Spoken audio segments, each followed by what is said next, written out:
Hello, hello, hello. Hello, lovely people. It's me, Josie, coming on live inside of our group. Overcoming overwhelm. Big job, big fear, big stress. We are just warming up. I'm so excited to be in this group with you. If you've joined me before, you know that I am all about the connection. I like to say that my superpower is teaching, training, coaching, but my rocket fuel is connection. So if you're joining live, come on in and say hello. If you're joining on replay, give me a hashtag replay. This is all about you getting so many tactical tips to help you crush overwhelm that you might be feeling in your life, which is a terrible feeling and so overcomable. So come on in. We're just about to get started. I'm delighted to be able to share with you tons of tactical tips. At first, I thought there were seven. There's more like 20. So I'm actually going to really give you some specifics on how I coach my clients when they feel a stress cycle, when they feel completely buried and overwhelmed, when they're feeling like they're just caught in a spin cycle of being stuck with tasks or feeling just stymied with so much to do. We're going to get started in just a second. Let me just get my notes ready. And if you're joining live, come on in and say, where are you dialing in from? It's so lovely to feel this community. There's some amazing women that are here. Some of my clients are here.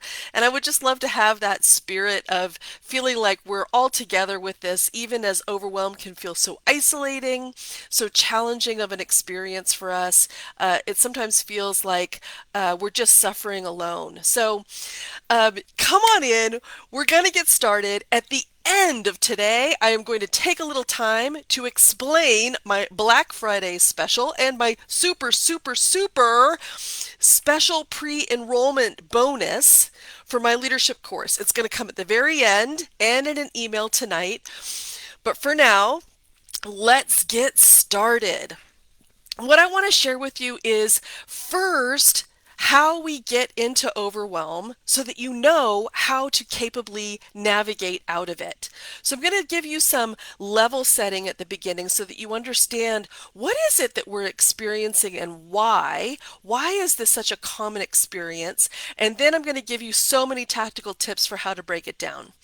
Okay, so how do we get an overwhelm? Why does it happen to us? Maybe it feels like it's an obvious question, but let's talk about it. It is the byproduct of being an overachieving high performer in your life.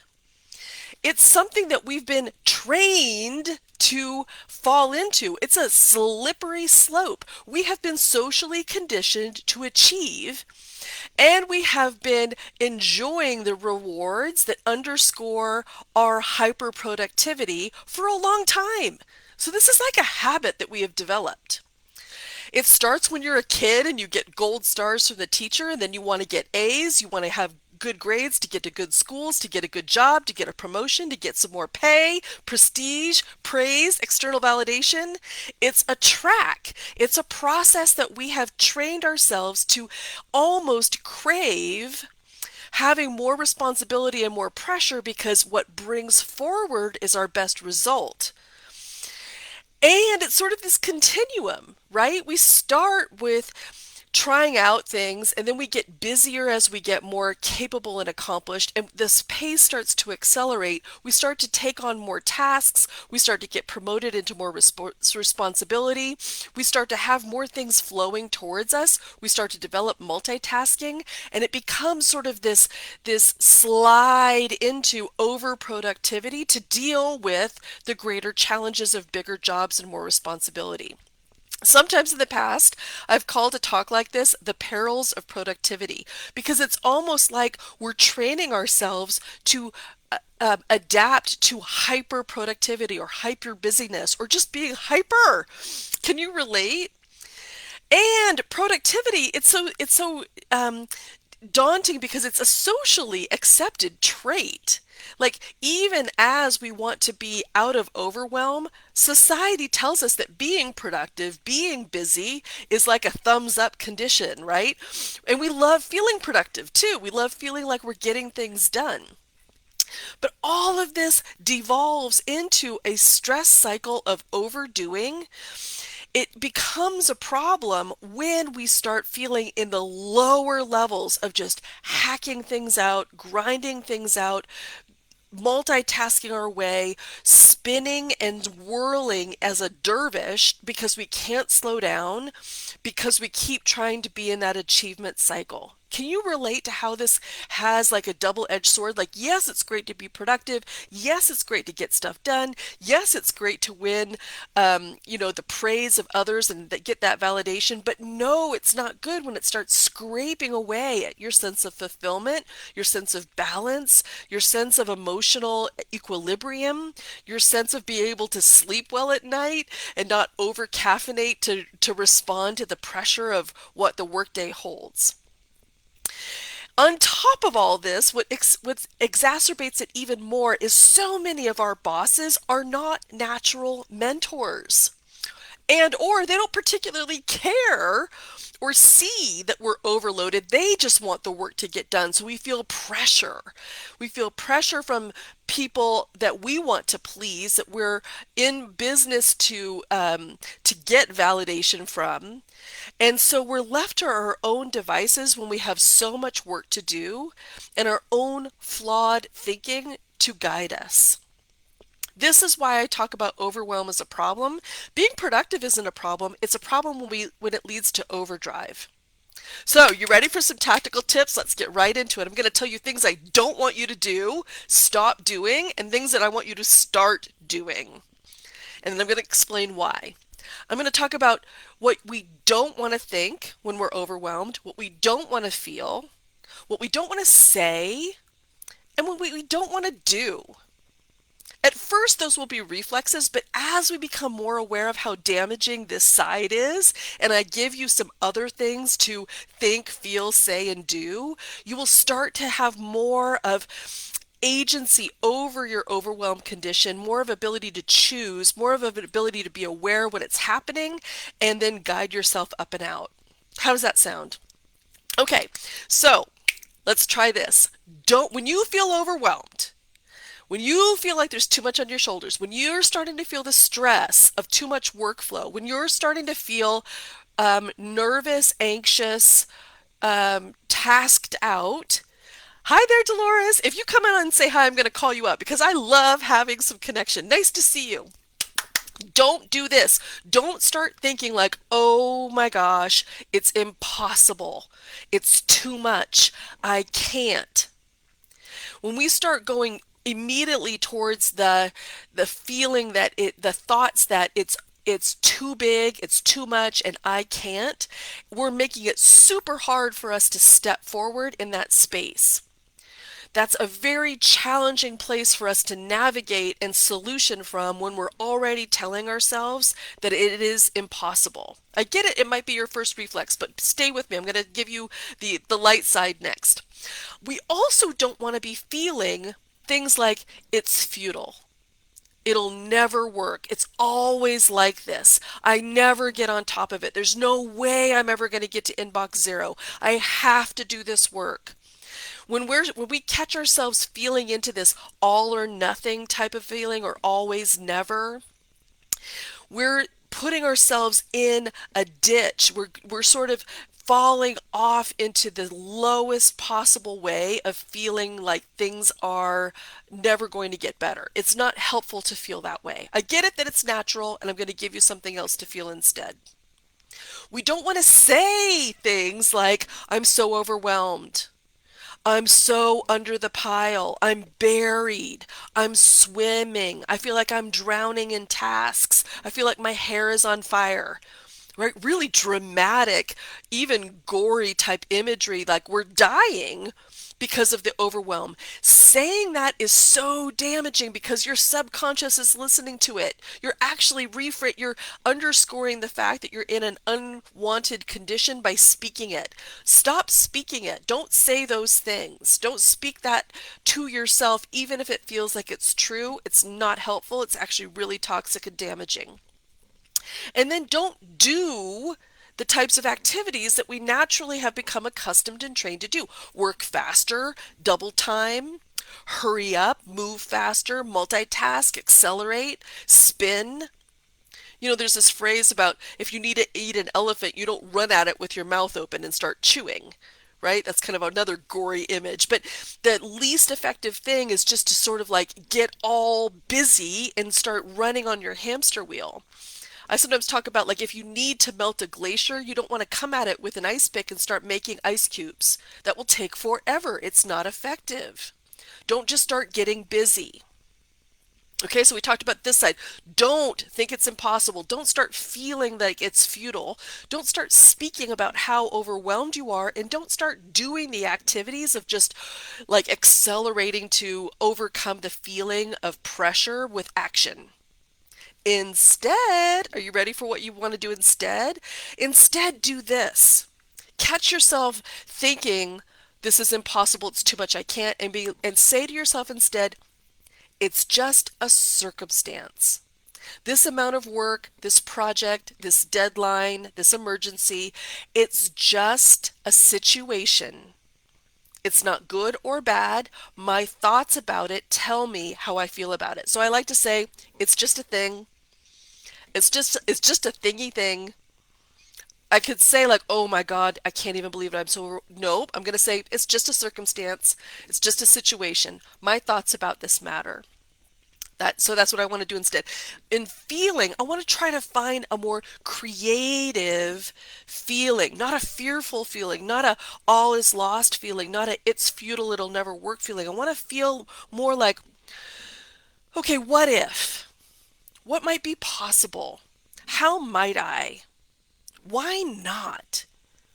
What could we try? I want to feel something more encouraging rather than absolutely discouraging. I like to say the Wright brothers did not learn how to fly a plane by telling themselves that it's futile, it'll never work, it's always failing, we never get this plane in the air. They come from you. Every innovation, every inventor comes from this spirit of, well, let's try this, or why not that, or now we know it doesn't work, or how might we? That spirit of creativity and wonder and why not thinking is so much more powerful than the negativity that we can fall into when we're feeling overwhelmed. So that's the way I want you to feel. How do I want you to speak? I want you to say something more empowering, like, I'm safe. No matter what, I'm okay. Nothing has gone wrong. Trying to say something that's a little bit more soothing than, like, oh my God, I'm so overwhelmed. My hair's on fire. I don't know how I'm going to do this. Like, I always figure things out. I'm sure that I will figure this out too. I can do hard things. I love that one. And there's an extra special bonus here. If you can access some humor, it's even better. Sometimes if I'm really good, you can be sarcastic as long as it's with a good spirit. It's like, you know what? Let's make it harder. Great. Let's make it tougher. Why not? Like I'm being sarcastic. Sometimes I used to say like, you know what? Being me is a full-time job and I'm doing it right now. It's a way of loosening and softening some of the judgment that we have about being overwhelmed. Sometimes you can say things like, "Well, I'm living the dream. How you doing?" You don't think, "Oh my God, I'm buried." You think, "I'm living it. I'm in it. I'm living the dream." Okay, I want to add that if you are a supervisor, if you are the boss, how you handle overwhelm is observed by everyone around you, and you have huge impact. You have huge influence on how other people perceive overwhelm by how you do. You help set the tone. Okay, so those are some instant tactics for how you can start to address feeling overwhelmed in a more productive way. Now I want to talk about the two ways that we get addicted to overwhelm and how we make it worse. Number one, we get addicted to overwhelm because we crave dopamine. Dopamine is a neurotransmitter that flows in our body when we are being productive. It's a happiness hormone. It's something that we all have and it flows in our brain and it's often called the reward chemical. And our brain gets a little spurt of dopamine whenever we accomplish a task. Whenever we're busy ticking and tying things off our list, when we're feeling really productive, we're swimming in dopamine. But we can overdo it. You can imagine if you start accelerating into tasks and feeling like you're hyper productive, then all of a sudden you're starting to multitask all day, every day to the point where your to-do lists have to-do lists embedded in them, and you're swirling and burning and churning and double time, you get a little crazy. This is when you come home and your partner or your spouse or your cat look at you like you have completely lost your mind, like what has happened to you because you have been hyper all day and you look like a crazed woman. This will lead to feeling completely tapped out, completely dry at the well, because you have been overdoing, overtasking, swimming in dopamine, doing that kind of that circus trick of spinning plates, right, outside of you. You got every ball in the air and you're juggling. And the problem with this addiction of like wanting to keep moving and getting all these things done and being hyper productive is that all of those activities outside of you start to create this dissociation with who you really are. Hear me now, this is big. The pitfall is that we become so focused externally that over time we stop really feeling into who we are in the drama, in the overwhelm. We're in this highly stimulated state and we lose touch with the deep inside current of what's fulfilling or meaningful to us. I'll tell you a little story. I have a client who lives in New York City, right? The city that never sleeps. She has a very big job. She's a GM for a startup that's going to do $25 million top line revenue this year with only two full-time employees. How busy do you think she is? She's got some contractors and people that help, but she is the spinning plates woman personified, right?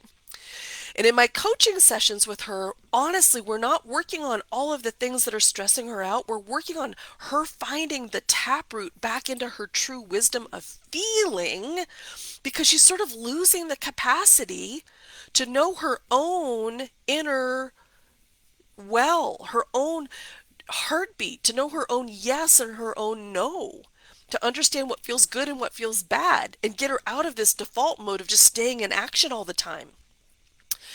What happens when we're in dopamine overwhelm is we prefer to just attack our to-do list because it feels like at least we're doing something, and it helps keep away from the uncomfortable emotions that are below the surface that are unexamined. And for this particular client, it's leading her to work like from 5 a.m. to 11 p.m. every day and not really having a really complete, whole, fulfilling life experience. That's the hazard of being in this state, right? It's like we become a rabbit scurrying without a thought or feeling to our true self, and it's very disorienting, it's very alienating, and it can really lead to a breakdown. So this is important. We don't want to be that disconnected. Of course, that's an extreme example, but she's in my network. She's a real person. I know her heart and mind, and I know that this is possible if we let ourselves go unchecked into states of overwhelm. So I want to give you some tactics for how to reconnect to yourself now. I have a lot of them. Are you ready? Okay, the first is, and this one's really powerful. A lot of women find that this entry level opportunity to tap back into yourself is something that is almost the only thing that you need. I call it box breathing. You've heard of it before. It's like thinking about a square in your mind's eye and breathing as you draw the square, thinking about the inhale and the exhale being the vertical sides and the places in between being the horizontal. And simply, you can do it with me if you're here live, even on replay. You can think about drawing the box, just simplifying your physical experience. And as I'm drawing, you can even think about drawing the circle even slower to calm the hyper state that you're in. I love box breathing because it instantly regulates some of that hyper nervousness by stimulating the parasympathetic nervous system, your vagus nerve, the calming hormones come in. Breathing is free, simple, and invisible. Everyone does it. You don't look like a freak if you're doing it while you're on the phone or at the boardroom table. And it can instantly help bring you some more calm self-awareness. Here's another self-awareness tactic when you're whirling and spinning and too far outside of yourself and you need to gather more composure so that you can attack the list of things that make you feel overwhelmed. You want to increase your self-awareness, and I love this one. It's called head, heart, body, where you simply just do a quick check-in. What's going on with my thoughts right now? What's in my head? Oh gosh, I'm swirling and burning. I'm thinking of all these things I have to do. Great, just notice that. We're not getting after it, we're just noticing. What can I notice about my heart or my feelings or my emotions right now? Well, gosh, I'm anxious, I'm nervous. I even feel a little bit like crying. I feel sad, I feel overwhelmed and sad. Great. I mean, not great, but we want to know that. And then the third, what's happening in my body physically, kinesthetically? What's my experience there? Oh my God, well, I haven't taken a deep breath in hours. My heart is racing. I actually think I need to use the restroom. I've not been aware of my body. My shoulders are tingling. We just want to name all of those things to come back into focus, to gather more composure. Just doing a quick head, heart, body check-in is a beautiful way to reconnect. Another way to do this is to ask yourself, what am I feeling right now? How do I know it, and how do I want to feel instead? Another check-in. What am I feeling right now? Oh my God, I'm feeling anxious and nervous. How do I know it? Because my body, I feel racing and tingly and nervous. How do I want to feel instead? I want to feel calm. Great. Just naming those things helps take you out of the unconscious whirl and swirl of falling into overwhelm and start regulating what you want to have happen instead. I like this one. We're talking about ways in which you can reconnect with yourself. I sometimes counsel my clients to reposition themselves physically, to physically reposition themselves in between a task, to stand up, turn around and sit down. Or if you're moving between something that is very much tactical to something that is thought, stand up from the work chair and your laptop and your monitor and then go sit somewhere else in a chair with a different modality like a pad and a pen where you're going to write if you're doing something more strategic or long term. Not to just stay fixed in one place, but positional reframing between tasks and between different types of work can really help break up overwhelm because you're just shifting the energy and process interrupting the overwhelm. There are other tactics like morning appreciation. Like just before you get out of bed, just say three things that you're so appreciative for so that you don't instantly fall into that negative spiral of all the things that you have to do. There's so many more I can give you. Let's name some quickly. Listening to uplifting music is a wonderful way to process interrupt overwhelming thoughts. Laughing, finding something on YouTube that is like something that's guaranteed to make you laugh, a funny clip from your favorite movie, or some watching a stand-up comedy routine is such a beautiful way to break up that downward spiral of feeling overwhelmed and under the pile and having that why not spirit back in your gaze. Being in beauty, being in nature, being outside are all ways to help stimulate a better feeling state. Walking, dancing, running, swimming, any big, large muscle movements, even if it's just strolling, can help change the frequency of just feeling like you're sitting and stressing. Guided meditation can be very helpful. And deconstructing the inner critic and building better boundaries, which are coming up on day 2 and day 3, are also amazing tactics to reconnect to yourself and wrestle more of that composure inside so that you're not just whirling and spinning. How are these working for you? Are you liking these? Okay, so I told you I was going to give you 2 examples of how we make overwhelm worse or how we're addicted to it. And the first one is this dopamine addiction. The second one is something that's called the Eisenhower matrix. Have you heard about this?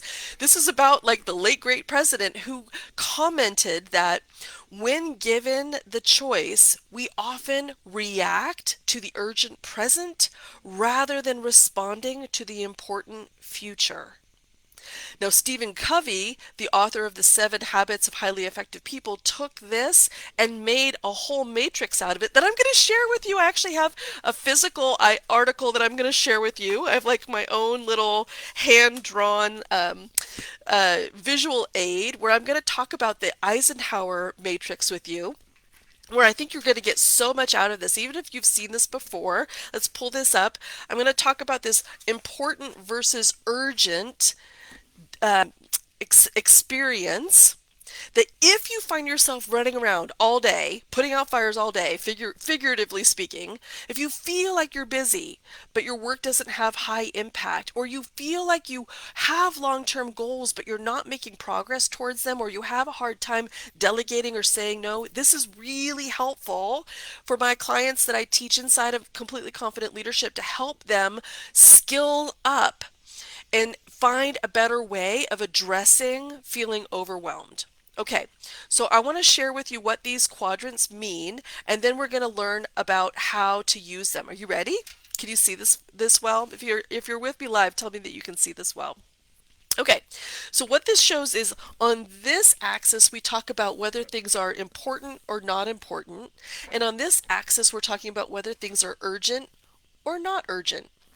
So in this quadrant here, we're talking about things that are important and urgent. And the Eisenhower matrix suggests that we will often go to the most urgent thing first. And it makes sense. If you have an emergency, let's say, if your client has a huge issue, if something's broken and needs to be fixed, or let's say in your personal life, your kid is sick and needs to be picked up from school, or you have a flat tire and you're on the freeway, you have an important and urgent experience happening to you.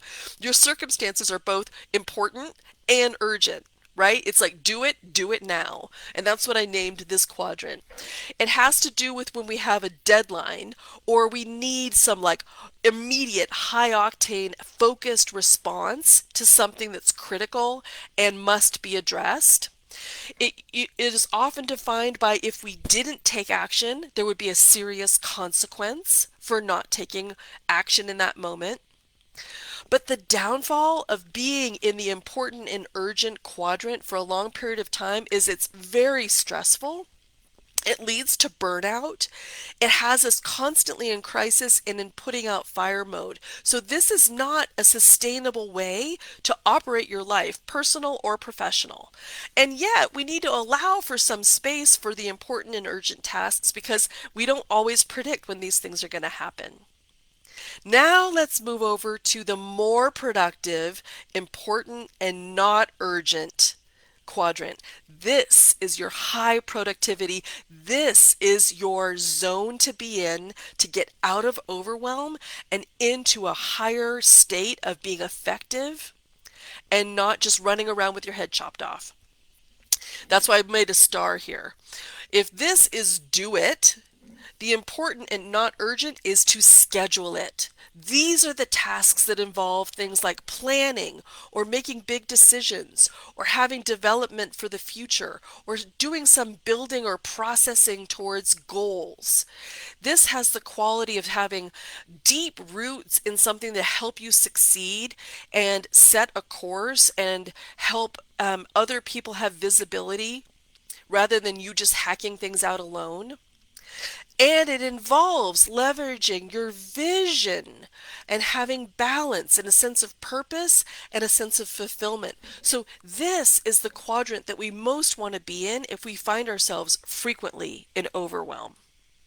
Now, I get it. You might feel like, but my job has so much downhill energy. My boss is always putting things on my plate, or things are always breaking, or it always feels like a fire drill, or we don't have enough staff. I get it that it's hard to move into the not urgent state, but I want us first to be aware that this is the goal. This is the goal state to be in.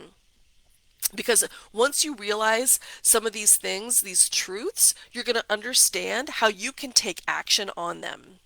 Okay, what about the things that are not important but urgent? This is very important and very interesting.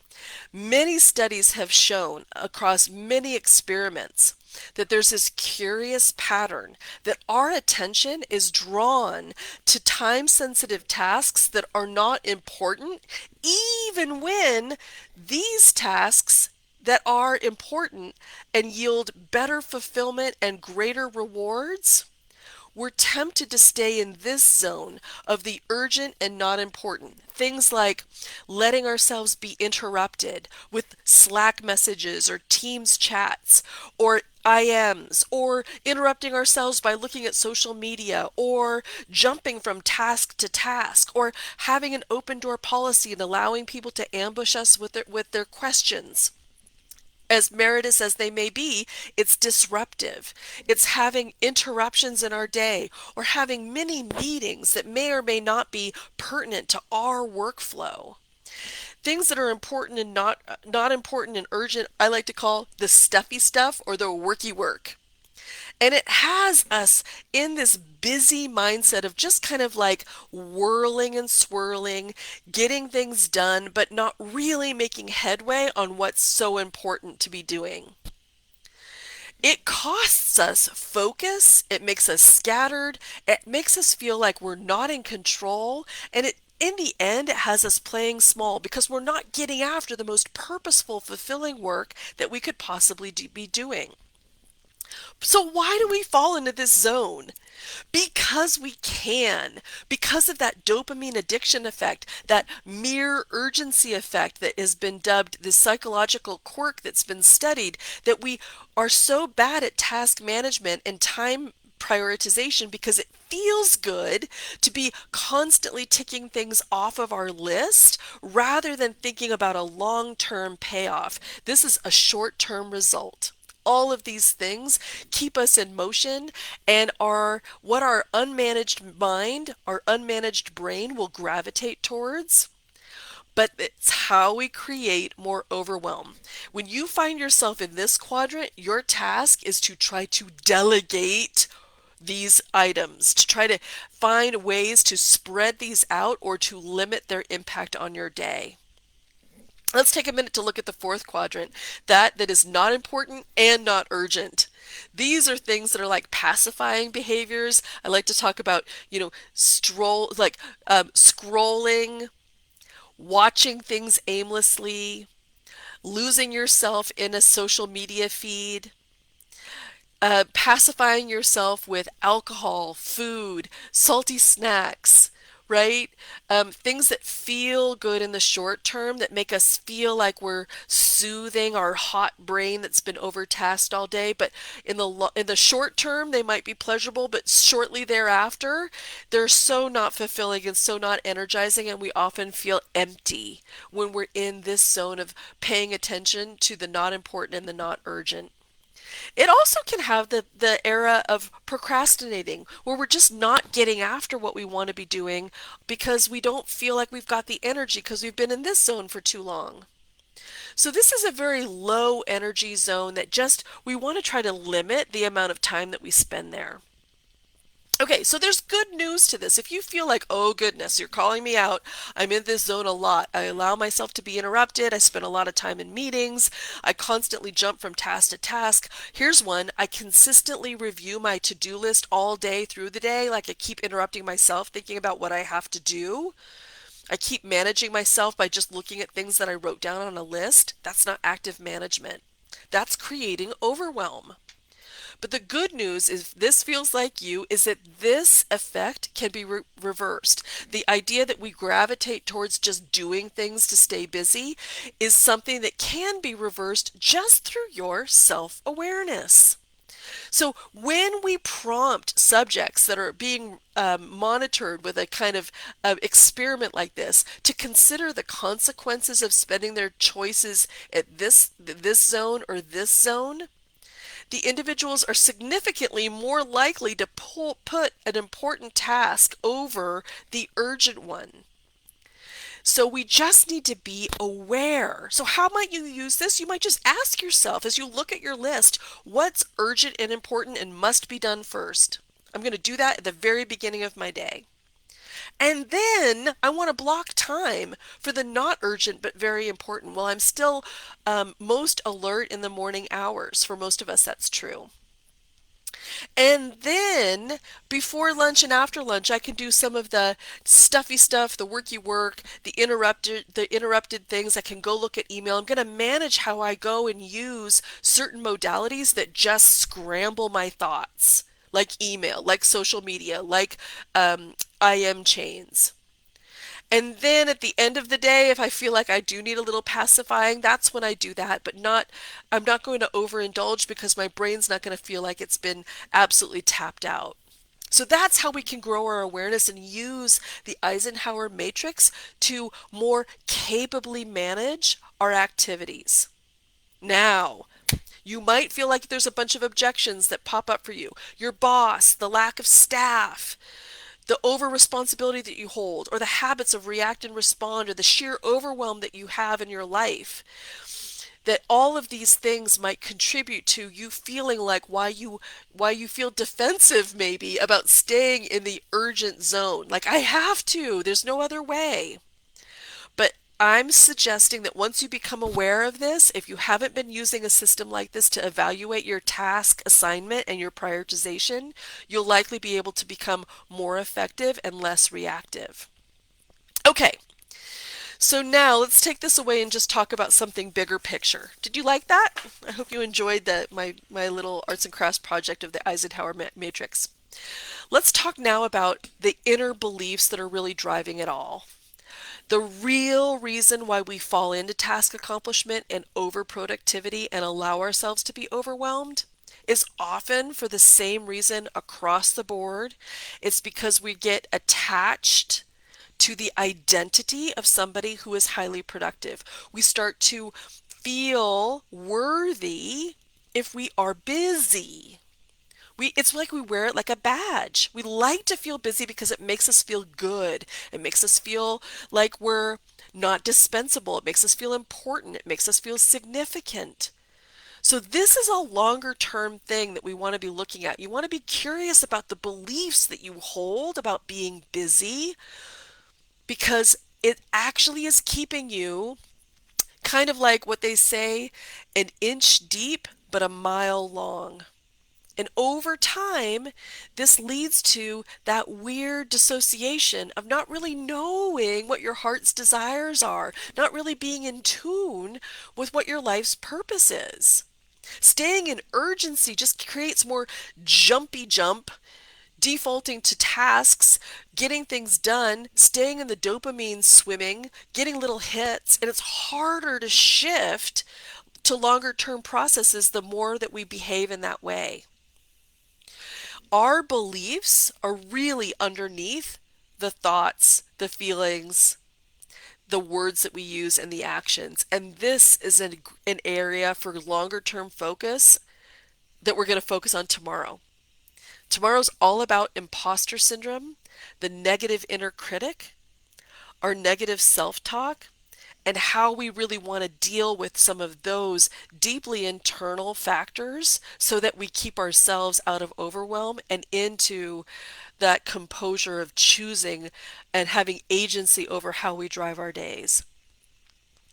So that's the training for today, but stay tuned because now I'm going to describe how you can take this work deeper and the special deals that I'm offering going into Black Friday and the Thanksgiving weekend. Are you ready?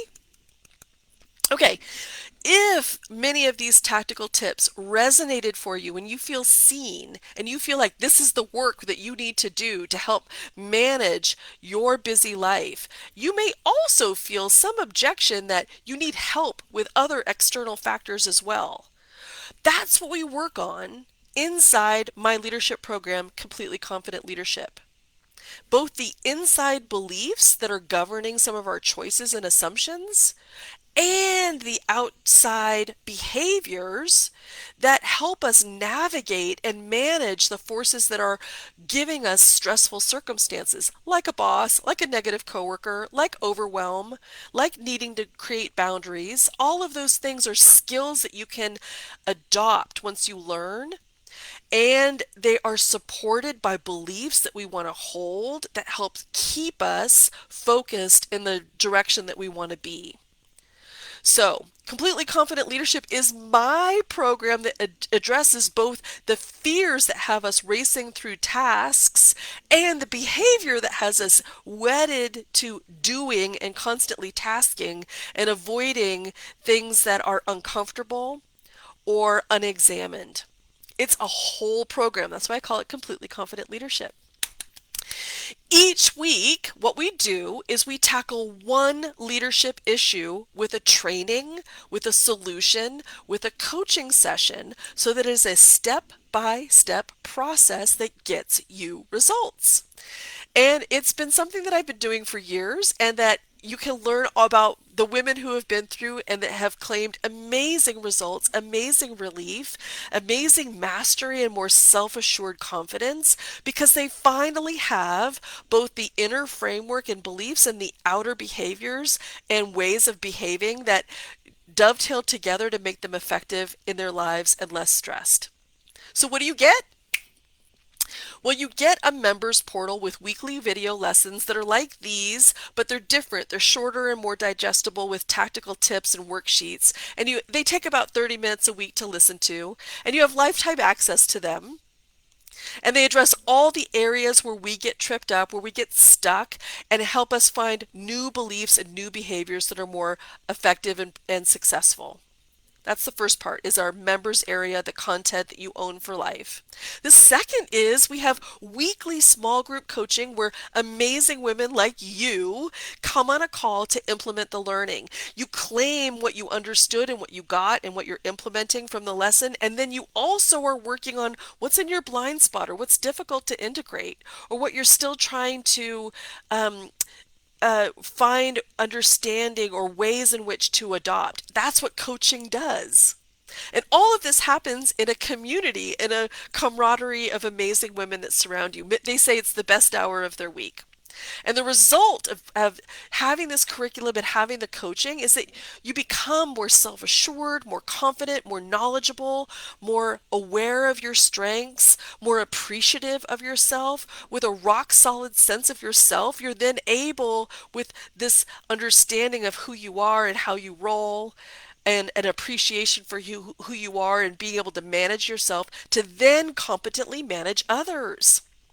So inside this course, I teach you how to resolve conflict, how to give a direct piece of feedback without hurting the relationship, how to make a clear request without hedging or people pleasing or falling away or being too indirect, how to give feedback, how to delegate, how to motivate others, how to speak publicly, how to inspire people, how to have executive presence. All of this is inside the course that you have lifetime access to. And the result is you become an amazing leader. You have that type of follow me leadership that you aspire to have, that you witness in others, that you long for. And women tell me all the time that they double, triple, even quadruple their confidence in a short span of time by being in this program. They just say, I just feel better. I don't know, I just feel different. I feel better, even after one session, because we're now focusing on areas that have been underdeveloped or undernourished as we've just been getting after all the tasks. Does that make sense to you? Okay, I'm going to show you how you take the next step, and then we're going to talk a little bit more. You go to my website, joleader.com/apply, and you can see all the details of the course. And I want to talk to you now about the bonuses. Are you ready? Some of the bonuses are things that I've offered for a while, then two of them are special coming into our Thanksgiving holiday. Okay, because coaching is best in real time, because life happens in between the group calls, I have this special bonus that I offer that I'm pulling up right now that's called Voxer. It is a free app that all of my clients download on their phone so that they have access to me as a walkie-talkie in real time for when situations arise in their life, to get daily support in the moment from me. They can share a win, they can ask for help, they can make good on an accountability challenge, they can have a sidekick in their pocket, a coach in their corner, somebody that they can go to when they have a real life scenario that they want help with. I act as a consultant as well as a coach. I got you. With Voxer, you cannot fail. It's an amazing benefit that I offer my clients. The second thing is because public speaking is such a trigger for so many of the women that are in my network. So many of the women really stress and strain over having to post up and have all eyes on them and do sort of a performance and feel so much self-judgment about it. I offer inside Completely Confident Leadership a public speaking course where you actually get some real tactical tips and feedback and practice sessions so that you can become a more effective, persuasive public speaker. That's pretty awesome. The third bonus is not only do you have this weekly small group coaching every week, I offer a second call where you can get even more of your questions answered. It's technically what I call my alumni group, gals who have been in the regular curriculum group coaching calls that don't want to leave the nest, that want to stay in this beautiful community and receive group coaching, move to this other alumni call, the 2.0 version of the leadership that we're working on, and you can dive into their advanced leadership topics and bonus material. You're welcome to join the alumni call so you can have 2 calls a week to be able to be coached, to listen to other women like you get coached, to learn these lessons and to integrate them. They're all recorded so that you have them for life that you can listen back to. So, those are 3 great bonuses, right? The walkie-talkie, real-time access to me, the public speaking workshop so that you gain on your public speaking skills, and the second live coach. But that's not what I wanted to tell you about, really. What I really want to highlight are 2 extra special bonuses that I'm providing just now. These are super, super awesome bonuses. Are you ready? If you want to enroll early, if you are a doer and an action taker, if you know that this is the work that you want to be doing and you apply to the program before Black Friday, before November 25th, I am offering a special bonus of a individualized leadership assessment and a one-on-one coaching call with me to kick you off in the program. This whole leadership assessment shows you in a pictogram your natural capabilities and proven strengths and where you're holding yourself back. And when I am able to give you a private debrief of your results, you will have not just an assessment tool, but a map to chart your course for development. It is a development plan, and it is an awesome, amazing bonus that you'll want to have. So if you've been wanting to come into Completely Confident Leadership for some time, now's the time to get this juicy bonus, the leadership assessment, and a private coaching call just with me to set your trajectory for the rest of the course. The second bonus is if you apply to the program by booking a call before the end of our Thanksgiving long weekend, before Cyber Monday on November 28th, the second bonus is you will receive an entire month of complimentary sessions before our cohort officially begins in January.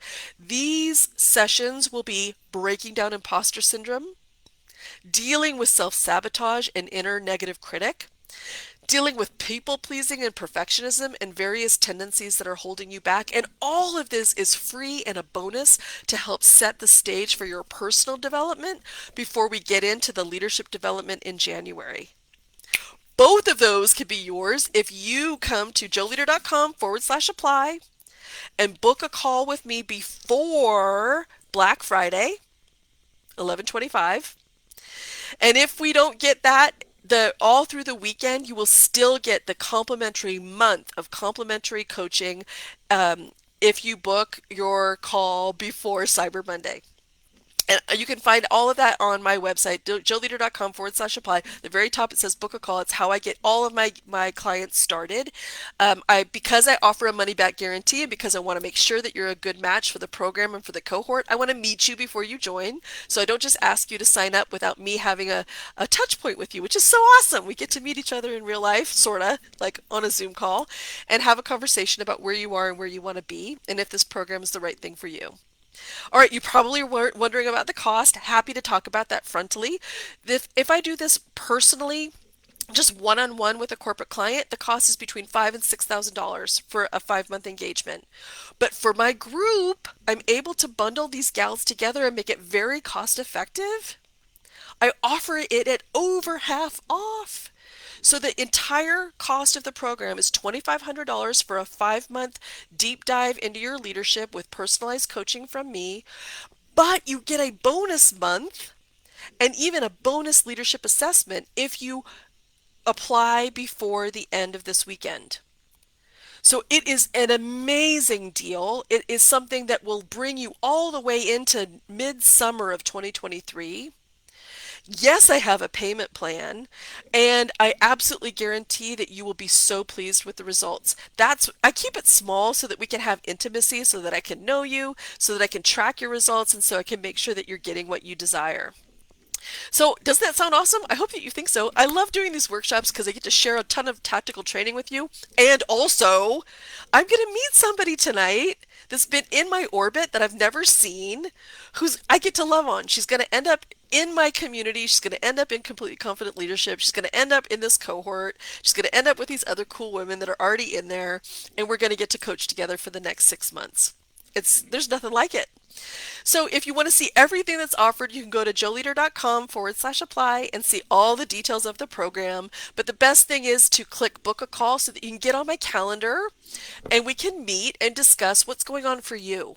Where do you get caught in cycles of overwhelm? What are your sticky, negative, limiting beliefs that have you believing you got to stay in motion to please, to overperform, to strive, to prove yourself? There's something there that we want to pull out by the root and instead infuse like radical self-confidence so that you stay a high achiever, you stay an excellent high performer. You're not going to be lazy. You're not going to take your foot off the gas. You're not going to become somebody who cares less. You're going to shift how you care about both yourself and how you get your results so that you're more intentional about how you come at your work and less react, respond, less of that hair on fire, chicken with their head cut off, whirling and spinning, hacking it out, grinding it out, unconsciously on autopilot of stress, overwhelm. That's what we're here for. The ultimate outcome is for you to feel ease and feel the freedom of being self-authored, self-directed, and like you're on target. Women who are in my course end up getting promoted, of course, but also sometimes taking a lateral shift in their careers to something that feels better, that feels more correct, more right, more on target, more fulfilling. That's beautiful. We want to be more aware in driving our lives in the direction that we want them to go rather than just be on autopilot. Hi, Karen. I see you. All right. If you've joined me, come on in, say hi, give me a wave. Come back tomorrow, same time. We're going to break down imposter syndrome, starting with the sneaky negative beliefs that are on autopilot, the way in which we talk to ourselves that needs to be corrected. I call it our inner self-sabotage or our saboteur. And you'll learn more actionable tips how to break down imposter syndrome, that feeling that you're not enough, that something's missing, or that somehow you've got to change to be able to be worthy of the high level position you hold. It's just not true. Thanks for joining tonight. We'll see you tomorrow. Bye for now.